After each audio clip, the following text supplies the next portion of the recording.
ஆண்டவராகிய இயேசு கிறிஸ்துவின் நாமத்திற்கு மகிமை உண்டாவதாக. இந்த நல்ல நாளிலே உங்கள் யாவரையும் நான் வாழ்த்துகிறேன்.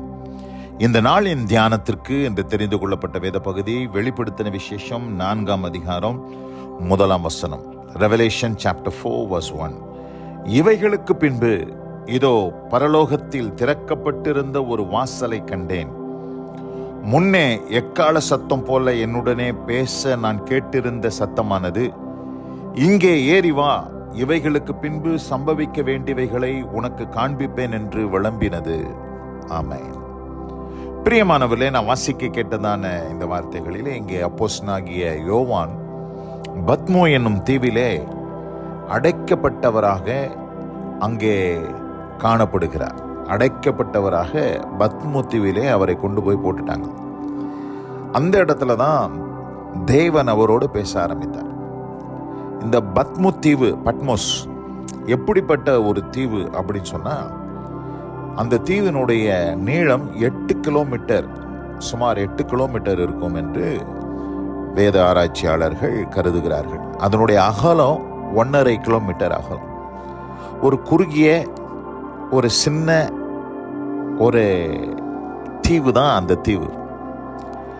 அந்த தீவில் பார்த்தீங்கன்னா ஒரு செடி கொடி, பசும்புல், பச்சை எதுவுமே காணப்படாத அளவுக்கு எல்லாம் வெறும் பாறைகளால் நிறைந்த ஒரு தீவு.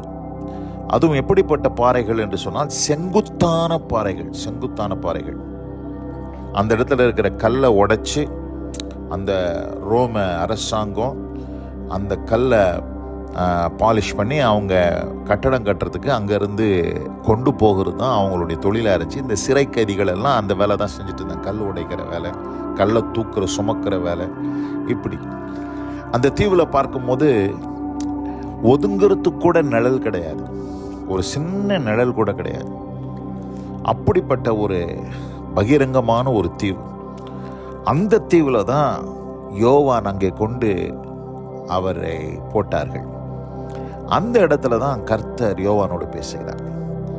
இந்த இடத்துல பாருங்க, இவைகளுக்கு பின்பு இதோ பரலோகத்தில் திறக்கப்பட்டிருந்த ஒரு வாசல் என்று பார்க்கிறோம். பிரியமானவர்களே, இந்த அருமையான இந்த நல்ல நாள்ல ஒருவேளை நீங்க கூட இந்த பத்மோ தீவை போல உங்களுடைய வாழ்க்கையில பல இடங்களில் எல்லா பக்கமும் வாசல் அடைக்கப்பட்டு எந்த பக்கம் போகிறதுனே தெரியாம திகைத்து போய் ஒருவேளை நீங்க நிக்கலாம். யோவானுக்கு எந்த பக்கமும் வழி கிடையாது. சுத்தி 4 பக்கமும் கடல், பயங்கரமான ஆழ்கடல். அந்த கடல்ல ஒரு கைதியாக அவர் அங்கே காணப்படுகிறார். சிறை கைதியாக சிறை பிடிக்கப்பட்டிருக்கிறார். அந்த இடத்துல பார்க்கும்போது ஒன்றும் கிடையாது. அப்படி இருக்கும்போது எல்லா பக்கமும் அடைக்கப்பட்டிருக்குது, வாசல் அடைக்கப்பட்டிருக்கு, எங்கேயும் போக முடியாது. ஆனால் அப்படிப்பட்ட ஒரு சூழ்நிலையில தான் பரலோகத்தின் வாசல் இங்கே திறந்திருக்கிறத பார்க்கிறோம். பரலோகத்தில் திறக்கப்பட்டிருந்த ஒரு வாசலை கண்டு.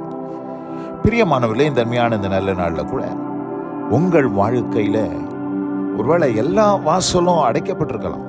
உங்களை சுத்தி உங்களுக்கு எந்த இடத்துல இருந்தும் உதவி வரக்கூடாத அளவுக்கு சுற்றிலும் வாசல்கள் அடைக்கப்பட்டு போயிருக்கலாம். கவலைப்படாதீங்க, உங்களுக்கு ஒரு வாசல் திறந்திருக்கிறது. எந்த வாசல் என்று சொன்னால், பரலோகத்தில் திறக்கப்பட்டிருந்த ஒரு வாசலை கண்டேன்.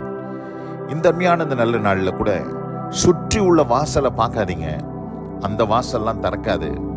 நீங்க மேல நோக்கி பாருங்க, பரத்தை நோக்கி பாருங்க, பரலோகத்தை நோக்கி பாருங்க. இயேசுவானவர் ஜெபம் பண்ணும்போது கண்களை வானத்துக்கு நேராக ஏறெடுத்து ஜெபித்தார் என்று பார்க்கிறோம். கண்களை வானத்துக்கு நேராக ஏறெடுங்க. உங்களுக்காக ஒரு வாசல் திறக்கப்பட்டிருக்கிறதை நாம் பார்க்கிறோம். பிரியமானவர்களே, ஆண்டவர் சொல்லும்போது வெளிப்படுத்தின விசேஷம் 3ஆம் அதிகாரத்தில் பிலதெல்பியா சபைக்கு சொல்லும் போது என்ன சொல்லுகிறார்? 7ஆம் வசனத்திலிருந்து வாசிக்கிறேன். பிலதெல்பியா சபையின் தூதனுக்கு நீ எழுத வேண்டியது என்னவெனில், பரிசுத்தமுள்ளவரும் சத்தியமுள்ளவரும் தாவீதின் திறவுகோலை உடையவரும் ஒருவரும் பூட்டக்கூடாதபடிக்கு திறக்கிறவரும் ஒருவரும் திறக்கக்கூடாதபடிக்கு பூட்டுகிறவருமாய் இருக்கிறவர் சொல்லுகிறதாவது, ஆண்டவர் திறந்துட்டார்னா யாராலையும் பூட்ட முடியாது. ஆனால் ஆண்டவர் பூட்டிட்டார்னா யாராலையும் திறக்க முடியாது. அப்படிப்பட்ட தேவன் தான் இந்த பிலதெல்பியா சபைக்கு பார்த்து சொல்றாரு, உன் கிரியைகளை அறிந்திருக்கிறேன், உனக்கு கொஞ்ச பலன் இருந்தும் நீ என் நாமத்தை மறுதலியாமல் என் வசனத்தை கை கொண்டபடினாலே இதோ திறந்த வாசலை உனக்கு முன்பாக வைத்திருக்கிறேன், அதை ஒருவரும் பூட்ட மாட்டான். ஆண்டவர் சொல்ல, ஒரு திறந்த வாசல். நமக்கு கர்த்தருடைய பிள்ளைகளுக்கு ஒரு வாசல் திறக்கும். எங்கன்னு கேட்டீங்கன்னா பரலோகத்துல ஆண்டவர் உங்களுக்கு ஒரு திறந்த வாசல் வச்சிருக்கிறார். அதை ஒருவனாலும் பூட்ட முடியாது. பல எதிர்ப்பு நடுவில தான் ஆண்டவர் உங்களுக்கு வாசலை திறப்பார். 1 கொரிந்தியர் 16ஆம் அதிகாரத்துல 9ஆம் வசனத்தை வாசிக்கிறேன். எங்க பவுல் சொல்லுகிறாரு, ஏனெனில் இங்கே பெரிதும் அனுகூலமான கதவு எனக்கு திறக்கப்பட்டிருக்கிறது, விரோதம் செய்கிறவர்களும் அநேகர் இருக்கிறார். பாருங்க, விரோதம் செய்கிற ஒரு பெரும் கூட்டம், ஒரு பெரிய எதிர்ப்பு, பவுலுக்கு விரோதமாக ஒரு பெரிய எதிர்ப்பு இருக்குது. ஆனா அந்த இடத்துல ஆண்டவர் எப்படிப்பட்ட ஒரு கதவை திறக்கிறார் தெரியுமா? பெரிதும் அனுகூலமுமான ஒரு கதவு திறக்கப்பட்டிருக்கிறது. இந்தமையான இந்த நல்ல நாளில் கூட இந்த வசனத்தை கேட்டுக்கொண்டிருக்கிற அன்பான சகோதரி சகோதரியே, உங்கள் வாழ்க்கையில பெரிதும் அனுகூலமுமான, ஒருவரும் பூட்டக்கூடாதபடி திறக்கப்படுகிற ஒரு கதவை, வாசலை தேவன் திறந்து வைக்கிறார்.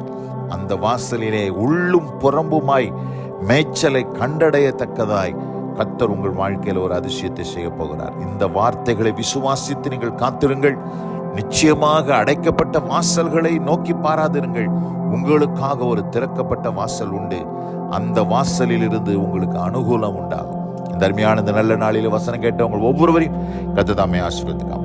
God bless you all. ஆமென், ஆமென். நாம் ஜெபிப்போம். எங்கள் அதிகமாய் நேசிக்கிற எங்கள் அன்பின் பரலோக பிதாவே, இவைகளுக்கு பின்பு இதோ பரலோகத்தில் திறக்கப்பட்டிருந்த ஒரு வாசலை கண்டேன் என்ற வார்த்தையின்படி ஆண்டவரே, யோவானுக்கு பத்மு தீவிலே சுற்றிலும் அடைக்கப்பட்டிருந்த நிலையில் இருக்கும் பொழுது பரலோகத்தில் வாசல் திறக்கப்பட்டிருந்ததை நாங்கள் வாசிக்க கேட்டோம். உம்முடைய பிள்ளைகளுக்கும் கர்த்தர் நீர் அப்படியே செய்தருளி ஒருவரும் பூட்டக்கூடாதபடி இருக்கிற திறந்த வாசலை நீர் வைத்து உம்முடைய பிள்ளைகளை ஆசீர்வதிக்க முடியாது ஜெபிக்கிறேன். கிருபைக்கு தாழ்த்துகிறேன். இயேசு கிறிஸ்துவின் மல நாமத்தில் பிதாவே, ஆமென், ஆமென்.